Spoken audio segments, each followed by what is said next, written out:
19 de abril de 1971. A União Soviética tinha acabado de lançar a primeira estação espacial do mundo em órbita terrestre baixa, chamada Salyut 1.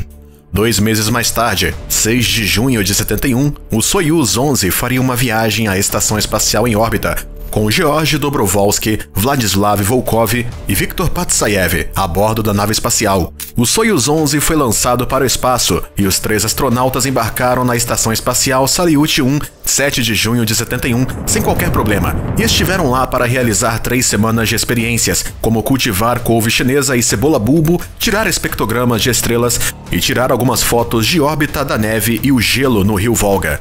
Eram agora heróis, famosos por toda a Rússia. Em 29 de junho de 71, com a missão principal do astronauta completada, o Soyuz 11 destravou do Salyut 1 e 3 horas mais tarde, os homens do espaço dispararam o motor da sua nave para regressar à Terra. Vladislav Volkov brincou com o seu controle de voo e pediu que se certificassem de que o seu tradicional presente de conhaque de boas-vindas em casa estaria à sua espera no local de aterrissagem. A 29 minutos antes de aterrissar, e a uma altitude de 160 km, cargas explosivas dispararam como planejado para separar a cápsula orbital do Soyuz 11 em forma de sino e os módulos de instrumentos. A cápsula espacial era agora a única defesa do astronauta contra a reentrada, que seria extremamente quente por conta do atrito com a atmosfera. Mas então algo inesperado aconteceu. Assim que os outros módulos foram eliminados, a pressão dentro da cápsula da tripulação caiu rapidamente e todo o ar dentro começou a escapar para o vácuo do espaço. Entretanto, o controle da missão não estava a par da situação.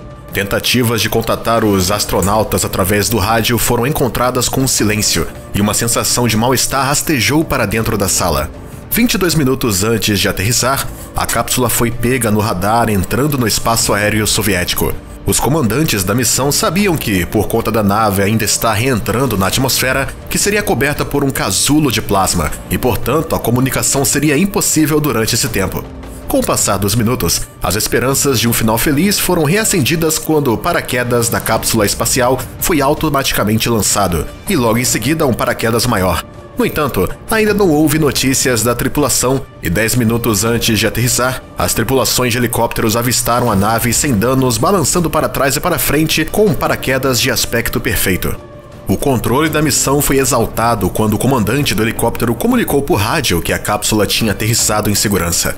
A equipe de recuperação estava aterrissando nas proximidades e estavam a poucos minutos de abrir a escotilha e tratar os cosmonautas até o seu conhaque e outros confortos de casa depois de terem estado no espaço tanto tempo. 2 minutos depois, a equipe de busca e salvamento chegou à nave Soyuz 11 e bateu no casco da nave para avisar que estavam lá. Mas não houve resposta.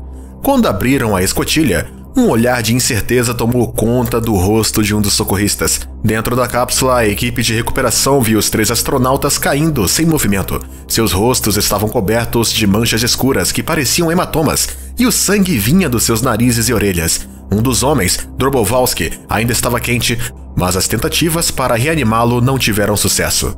O primeiro contato entre a tripulação de recuperação e o controle da missão tomou a forma de 3 números: 111. Este era um código que representava a saúde dos astronautas. O número 5 representava um estado excelente. 4 era um bom estado. 3 significava que havia feridos. 2 significava que estavam gravemente feridos. E 1 significava que os ferimentos eram fatais. E o que ocorreu?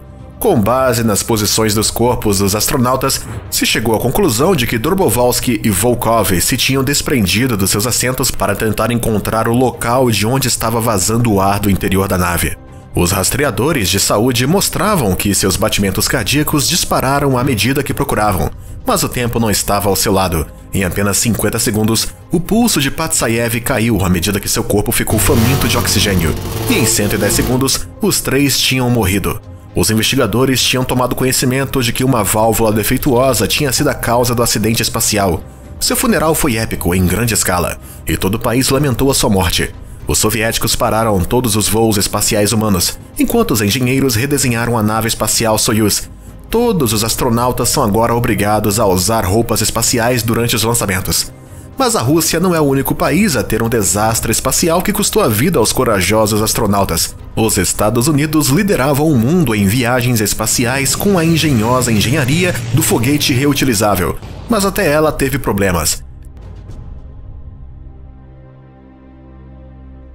Em janeiro de 86, os Estados Unidos pareciam aborrecidos com os voos espaciais desde o primeiro lançamento do foguete espacial, 12 de abril de 81, e os americanos já estavam habituados a ver o lançamento do foguete.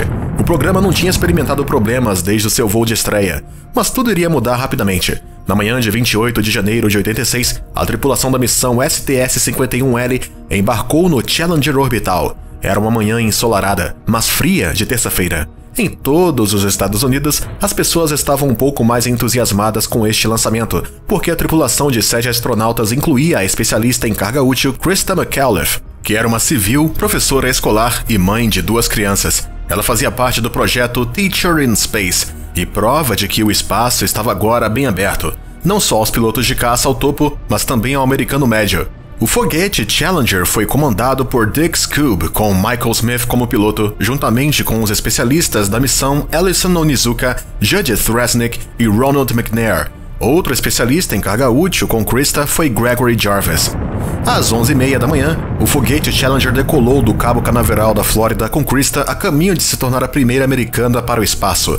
Mas após 73 segundos e com centenas de pessoas na Terra assistindo, incluindo a sua família, mais milhões de espectadores assistindo ao lançamento, o foguete explodiu numa bola de fogo e se desintegrou. Então, o que aconteceu?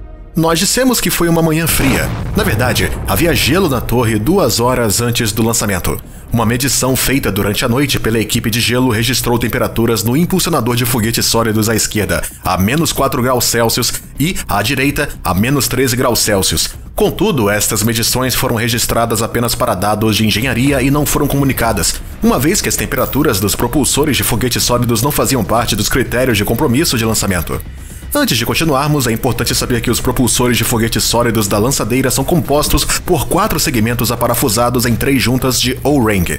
Esses anéis em formato de O são colocados para manter a pressão interna do foguete. E qualquer falha desses anéis causaria uma falha catastrófica. Foi exatamente isso que aconteceu com o propulsor de foguete. Houve um sopro de fumaça preta do foguete correto ao desacoplar, mostrando que o anel em formato de O já tinha falhado. Quando o foguete estava no ar, as chamas começaram a sair e a chama lateral cortou através do foguete como uma tocha cortante. A nave espacial de 1,2 bilhões de dólares, sua carga útil de satélite e os astronautas dentro dele morreram instantaneamente. O maior fator do acidente foi o frio. O lançamento em si foi efetuado em menos 3 graus Celsius e os engenheiros sabiam dos perigos colocados nos anéis a temperaturas tão baixas. No entanto, apesar dos muitos avisos dos engenheiros, o foguete foi autorizado para lançamento. A NASA encerrou o programa do foguete espacial durante 2 anos após esta terrível tragédia, uma vez que os seus engenheiros redesenharam muitos componentes do foguete. Mas esse não seria o último desastre do foguete espacial. O foguete espacial Columbia foi o primeiro foguete a ser lançado para o espaço em abril de 81. O foguete voltou a ser lançado mais 27 vezes após a sua viagem inaugural. Husband, o piloto William C. McCool, o comandante de carga útil Michael P. Anderson, o astronauta israelita Ilan Raman, servindo como especialista de carga útil, o engenheiro de voo Kalpana Chawla, que tinha voado anteriormente na missão STS-87, e os capitães da Marinha dos Estados Unidos voando como especialistas da missão, David M. Brown e Laurel Blair Selton Clark.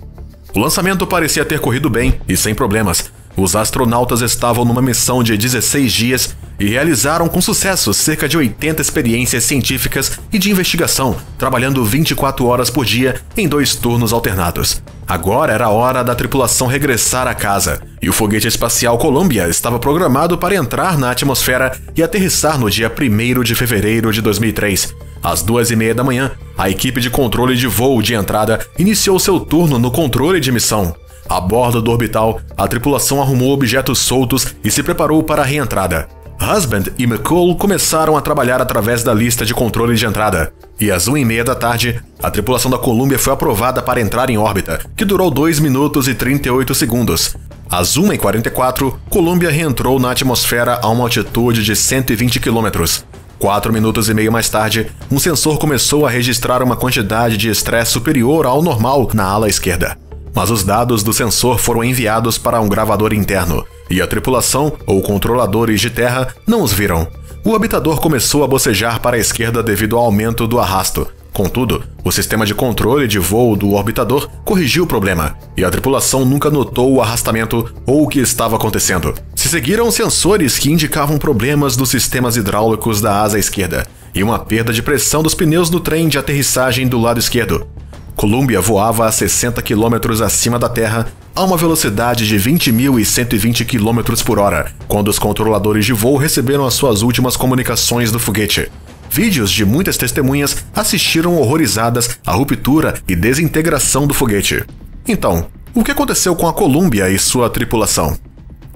O grupo de trabalho fotográfico intercêntrico da NASA estava examinando os vídeos do lançamento depois de a Columbia ter entrado em órbita como uma revisão de rotina. Só no segundo dia é que descobriram que um pedaço de espuma tinha se partido do grande tanque externo e que tinha afetado a asa esquerda quando o foguete estava subindo para a órbita. A equipe de gestão de detritos não conseguiu determinar os danos causados à asa esquerda, e foram feitos vários pedidos de imagens ao Departamento de Defesa dos Estados Unidos. Um pedido foi transmitido ao Comando Estratégico dos Estados Unidos, que começou a identificar os bens que podiam captar imagens do orbitador. No entanto, o pedido de imagens foi negado pela presidente da equipe de gestão da missão da NASA, Linda Ham, depois de ter descoberto de onde provinha o pedido. Ela perguntou a um diretor de voo sobre o requisito de imagens, mas não à equipe de avaliação de detritos. Movendo o orbitador para uma posição a ser limitada teria perturbado as operações científicas em curso, e Ham rejeitou as capacidades de imagem do Departamento de Defesa como insuficientes para avaliar os danos na ala esquerda da Columbia. Agora, é aqui que as coisas se tornam mais interessantes. A gestão da missão minimizou o risco do ataque de destroços nas comunicações com a tripulação da Columbia, e o diretor de voo, Steve Stett, enviou um e-mail a Husband e McCool informando do ataque e que não havia qualquer preocupação com os danos, uma vez que a situação com as espumas ocorreram em voos anteriores. Também receberam um vídeo de 15 segundos sobre a greve de destroços, mas ficaram tranquilos de que não havia perigo. Obviamente, estavam errados. Ninguém sabe a verdadeira extensão dos danos na asa, mas membros da Comissão de Investigação de Acidentes da Colômbia realizaram um teste utilizando uma parte da asa de um foguete espacial e dispararam um pedaço de espuma a alta velocidade no mesmo local em que um pedaço de espuma atingiu a asa da Columbia. E foi isso que aconteceu.